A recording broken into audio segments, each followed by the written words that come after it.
అలాగే గత ప్రభుత్వం జలజీవన్ మిషన్ అనేది దాహం తీర్చేది. గంగమ్మ తల్లి మనకి దాహం తీర్చేది, మన పంట పొలాలకి జీవం పోసేది, పంట పండించి మన ఒంట్లో సత్తువు నింపేది. అలాంటి గంగా సమానమైన నదీ జలాలు ఉండాలి. జలజీవన్ మనకి జలజయం అనేది ప్రధానమంత్రి గారు చాలా గుండెల్లోకి ఎత్తుకొని భుజాల మీదకి ఎత్తుకున్న స్కీమ్ ఇది. అలాంటి స్కీమ్కి ఈ రోజున మాట్లాడితే గత పాలకులు మళ్ళీ రౌడిజం చేయడానికో గూండాగర్దీ చేయడానికో రౌడిజం చేయడానికో అలాంటి భావన మళ్ళీ ఉంది. మీకు తెలుసు కదా, రౌడిజానికి గుండాగర్దీలకి బయటపడితే మన రాజకీయాలకు వస్తాం, కేసులు పెడతాం, వస్తే 29లో మేము అంతు చూస్తామంటే మీరు రావాలి కదా. మీరు ఎలా వస్తారో మేము చూస్తాం. నాకు వారి మీద, వైసీపీ నాయకుల మీద ఈరోజు చెప్తున్నాను, మొదటి నుంచి చెప్తున్నాను, వ్యక్తిగతంగా నాకు ఎవరి మీద కక్ష ఉండదు. మనస్ఫూర్తిగా నా గుండెల మీద ఆత్మసాక్షిగా చెప్తా, నాకు ఎవరి మీద కోపం ఉండదు. కానీ మీరు సగటు మనిషిలో, ఈ దేశంలో ఉన్న సగటు మనిషికి, సగటు మధ్యతరగతి మనిషికి, సగటు రైతుకి, సగటు యువకుడికి, సగటు యువతకి మీరు కనుక భయభ్రాంతుల్ని క్రియేట్ చేస్తే దాన్ని ఎదుర్కొనే కదా ఇక్కడ దాకా వచ్చాం. మీకు 151 సీట్లు వచ్చినప్పుడు కదా, నేను 2 చోట్ల ఓడిపోయినప్పుడు కదా మేము ఎదుర్కొని బలంగా నిలబడింది. అంటే గుండెల్లో ఎంత దమ్ము ఉండాలి, రక్తంలో ఎంత వేడి ఉండాలి మీలాంటి వాళ్ళు తట్టుకోవాలంటే. నాకు తెలిసిన సినిమాల నుంచి వచ్చినవాడిని, సినిమాలో డైలాగులు చెప్పను నేను. కుత్తుకలు కోసేస్తాం, మిడకాయలు కోసేస్తాం అంటే కోయడానికి మేమేమన్నా చొక్కా ఇప్పి చూపిస్తామా?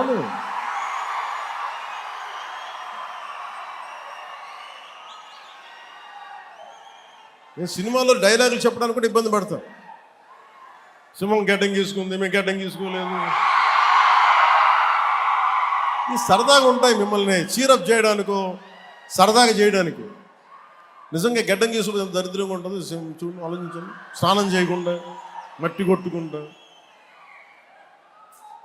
అంటే ఇవన్నీ ఏంటంటే సినిమాల్లో చెప్పిన డైలాగులు. అవి ఎందుకు చెప్తున్నానంటే సందర్భానుసారంగా చెప్తున్నాను. ఖచ్చితంగా మీరు అద్భుతమైన పాలన చేసి కనుక ఉండుంటే మీరు 11 సీట్లకు వచ్చేవాళ్ళు కాదు. మీరు అంటే ఇది రెలవెంట్ కాబట్టి చెప్తున్నా. ఇది కక్ష తీర్చుకునే ప్రభుత్వం కాదు. ఇది తప్పులు చేస్తే శిక్షించే ప్రభుత్వం ఇది. అలాంటిది అంటే ఇది ఎందుకు చెప్తున్నానంటే మీకు, అంటే మీరు అరుపులు అరుచుకుంటూ వెళ్ళిపోతున్నారు, వాళ్ళేమో బెదిరిస్తామన్నారు, కోస్తామంటున్నారు. మళ్ళీ మీ ఎర్ర జెండా శక్తి తెలియదు వాళ్ళకి. మీ గుండెల్లో ఉన్న ఆ వేడి రక్తం గురించి తెలియదు వాళ్ళకి. అంటే కడుపు కాలి ఉన్నవాడికి కష్టపడి పనిచేద్దాం అనుకున్నా మళ్ళీ తిరిగి కోపం తెప్పించుకోండి. పని చేసుకుని తల ఉంచుకొని పని చేసుకుంటూ వెళ్ళిపోతున్నాం. నిజంగా 11 సీట్లు ఇచ్చిన ఆ పార్టీగా మేము గౌరవిస్తున్నాం. ఈ ప్రభుత్వం గౌరవ ముఖ్యమంత్రి శ్రీ నారా చంద్రబాబు నాయుడు గారి నాయకత్వంలో ఉన్న ఎన్డీఏ కూటమి నడుపుతున్న ఈ ప్రభుత్వంలో తప్పులు ఉంటే ఖచ్చితంగా చెప్పండి. ఖచ్చితంగా చెప్తే మేము సరిదిద్దుకుంటాం, లేదా వివరణ ఇస్తాం. అంతేగాని మేము కుత్తుకులు కోసేస్తాం, రంపాలు తెస్తాం, రంపాలు పెట్టి కుత్తుకులు కోస్తామంటే మీకు తెలుసు కదా, అలాంటి వాటికి తాటాకి చప్పుళ్ళకి మేము భయపడం. సో జల్ జీవన్ మిషన్కి 2019 నుంచి 2024కి నరేంద్ర మోదీ గారి ఆధ్వర్యంలో నాయకత్వంలో ఉన్న కేంద్ర ప్రభుత్వం మన రాష్ట్రానికి 26,000 కోట్ల రూపాయలు శాంక్షన్ చేసింది మనకి ఖర్చు పెట్టమని. మీరు ఊహించండి ఎంత ఖర్చు పెట్టారో వీళ్ళు. 26,000 కోట్లు మొత్తం ఇస్తామంటే దానికి మ్యాచింగ్ గ్రాంట్ ఇవ్వకపోవడం వల్ల 4,000 కోట్ల రూపాయలు ఖర్చు చేయగలిగింది. ఆ 4,000 కోట్ల రూపాయలు పోని కనీసం కొన్ని ఊళ్ళకి దాహం తీర్చారా అంటే అది కూడా తీయలే. ఆ 4,000 కోట్లకి పైపులు వేసుకున్నారు అంతే. పైపులు వేసారు. ఇప్పుడు పైపులు వేస్తే వాటర్ సోర్స్ చూపించాలి కదా. ఎక్కడి నుంచి నీళ్లు పట్టుకొస్తున్నావు, చెరువు నుంచా, కుంట నుంచా, ఎక్కడి నుంచి పట్టుకొస్తున్నావు అంటే అవి కూడా చేయలేదు. పైపులు వేసి కూర్చోబెట్టారు. ఎప్పుడు మనకి ఉపరితలం నుంచి మన సర్ఫేస్ వాటర్ ఎప్పుడు వస్తుందని. దీనివల్ల ఆ 4,000 కోట్లు కూడా చాలా వరకు వృధా అయిపోయింది. ఈ రోజున జేజేఎం మెషిన్ ఆగిపోతుంది. ఈరోజు మనం కూటమి ప్రభుత్వం ఎందుకు ఇంత బలంగా ఉన్నామంటే మీరు మా మీద పెట్టిన నమ్మకానికి అన్నదమ్ములు, ఆడపడుచులు, యువత, పెద్దలు, పిన్నలు, రైతాంగం, మధ్యతరగతి అందరూ నమ్మి ఓటేస్తే జల్ జీవన్ మిషన్ పథకాన్ని మేము ఆపేస్తున్నాం అని కేంద్ర ప్రభుత్వం చెప్పారు. నాకు కంటిన్యూ చేయాలని లేదు మాకు.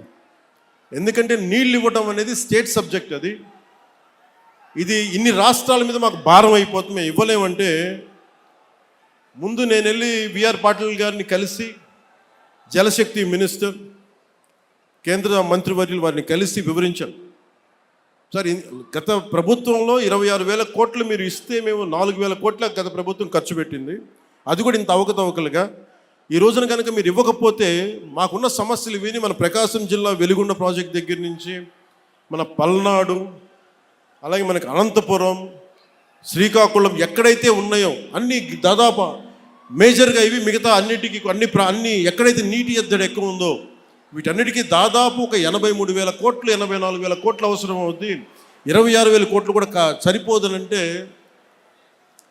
వాళ్ళు అసలు మేము రూపాయి కూడా ఇవ్విచ్చే పరిస్థితిలో లేము, అంత ఇబ్బందులో ఉన్నామంటే కేవలం మనం ఎన్డీఏ కూటమిని గెలిపించాం కాబట్టి మా గొంతు బలంగా, మా గళం బలంగా వినిపిస్తే తర్వాత గౌరవ ముఖ్యమంత్రి చంద్రబాబు నాయుడు గారు, నేను ఇంకొకసారి మరోమారు జలశక్తి మినిస్టర్ గారి దగ్గరికి వెళ్ళి ప్రధానమంత్రి గారికి వారికి చేస్తే ఈ రోజున జేజీఎం ప్రాజెక్ట్ మొదటి విడత మనకి 1,390 కోట్లతోటి మన ప్రకాశం జిల్లాలో మొదలు పెడుతున్నామంటే దానికి మీరు మా మీద పెట్టుకున్న నమ్మకం, కేంద్ర ప్రభుత్వం మన మీద ఉంచిన నమ్మకం.